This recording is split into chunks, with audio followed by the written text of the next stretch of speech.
we have to move on and think about the post-Civil War South.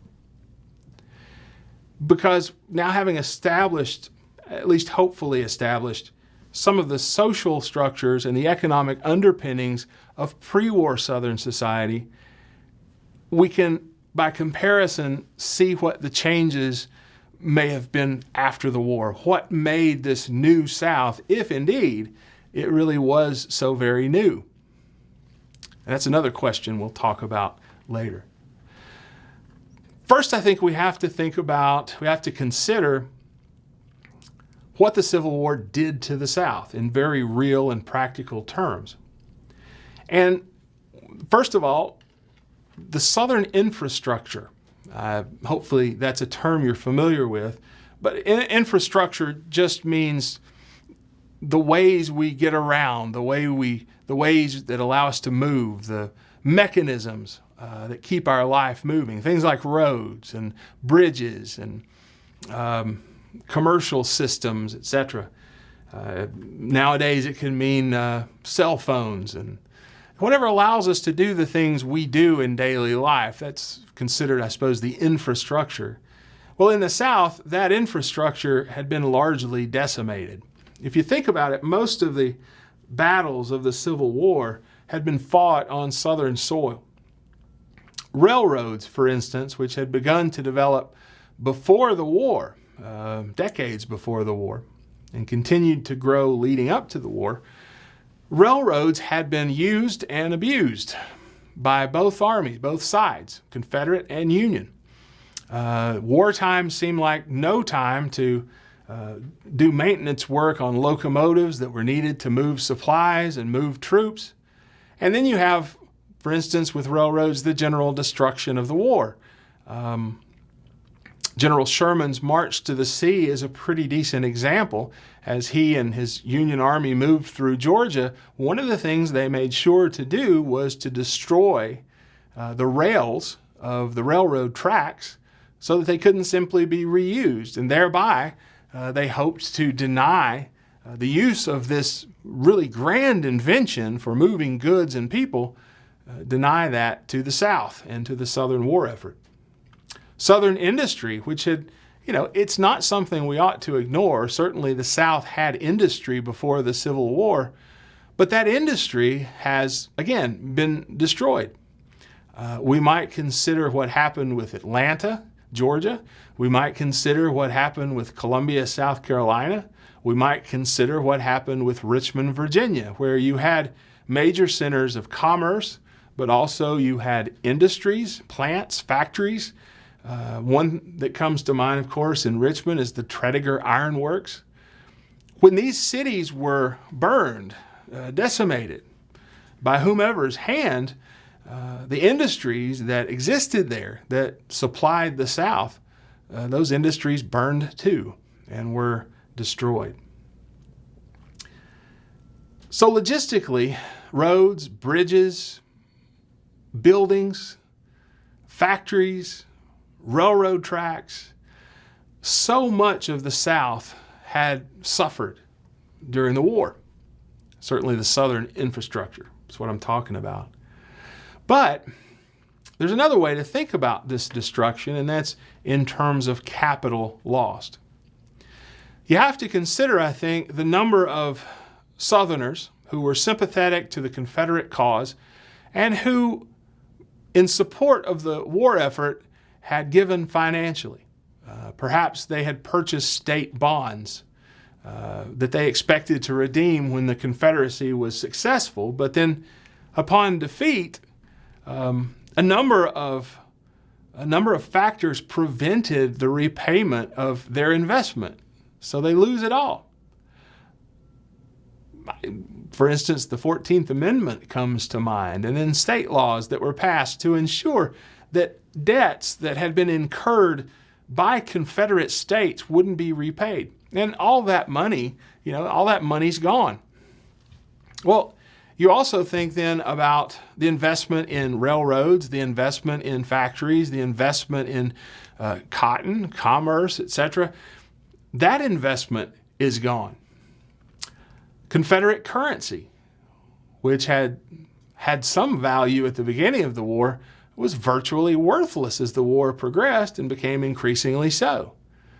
We hear about the vast inflation, the lack of value that develops in Southern currency.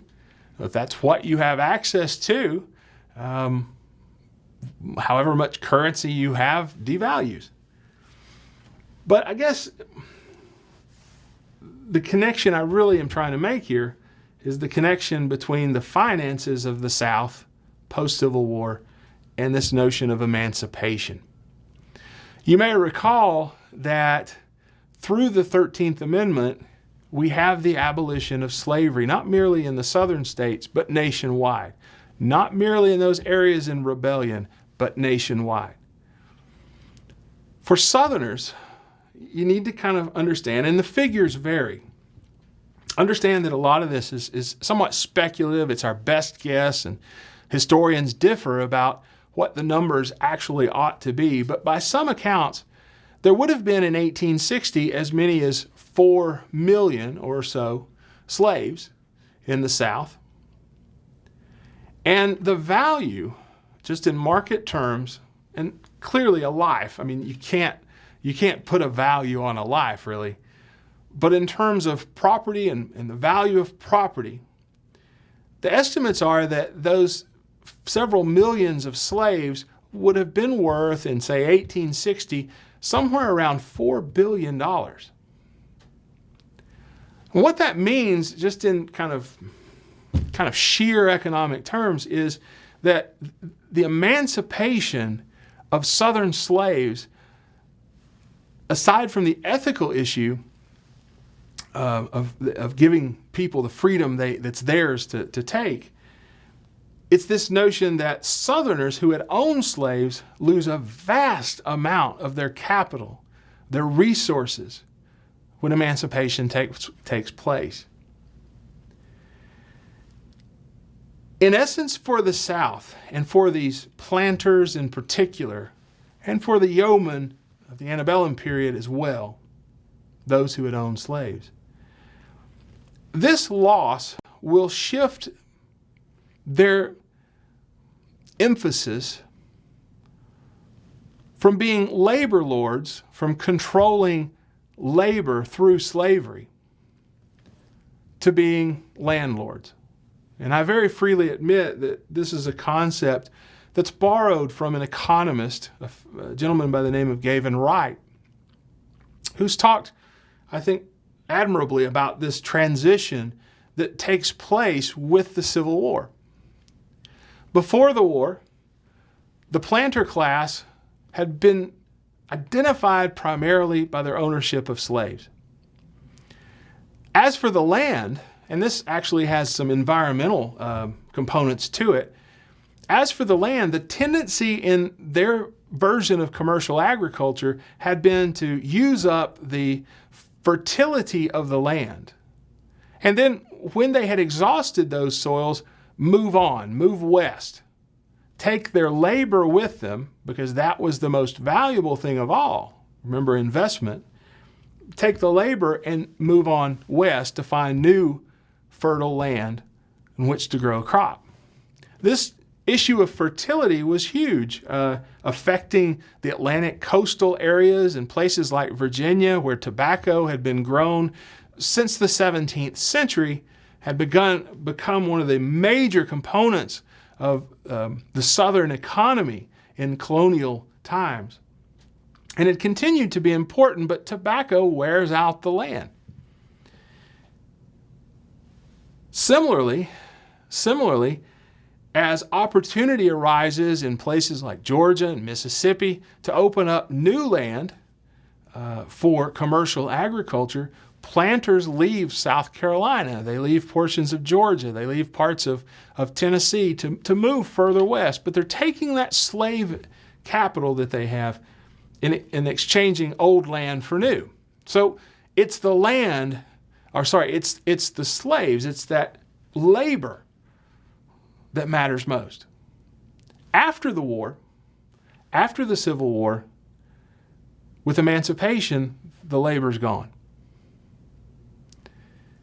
At least the ability of planters to control labor, that's gone. And then labor as investment is gone. Instead, what planters have after the war is land, and they are in need of labor.